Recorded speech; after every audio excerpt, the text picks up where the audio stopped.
Taarifa ya TAKUKURU kama ilivyowasilishwa na mkurugenzi mkuu inaonyesha miradi iliyofuatiliwa, fedha zilizookolewa pamoja na hatua zilizochukuliwa kushughulikia vitendo vya rushwa.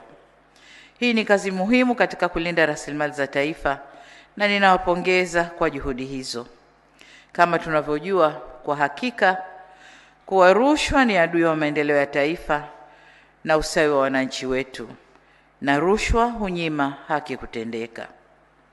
Kwa ujumla, ukiangalia ripoti ya mkurugenzi mkuu wa TAKUKURU, hali imeimarika, si kama nyuma tunakotoka, ingawa baadhi ya dosari zinaendelea kujirudia kila mwaka.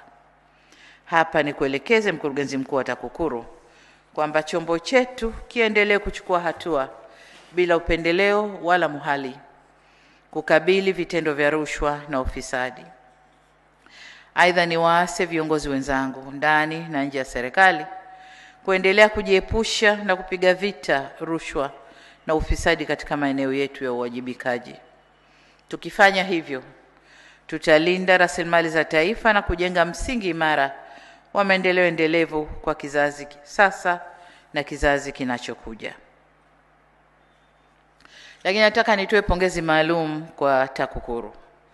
Kwa nature ya kazi zake, huwezi kufikiria taasisi hii ingefikiria pia kutoa CSR kwenye taasisi za maendeleo ya jamii kama afya. Lakini wamefanya hivyo, na mimi nawapongeza na naomba muendelee na hilo, kwa sababu kati yenu na nyinyi mna watoto, kuna watu watajifungua, nyinyi ni wazazi pia na hamjui mtajifungua kwenye hali gani. Kwa ukitanguliza vifaa hivi vitakwenda kutufaa sote. Kwa hiyo hongereni sana.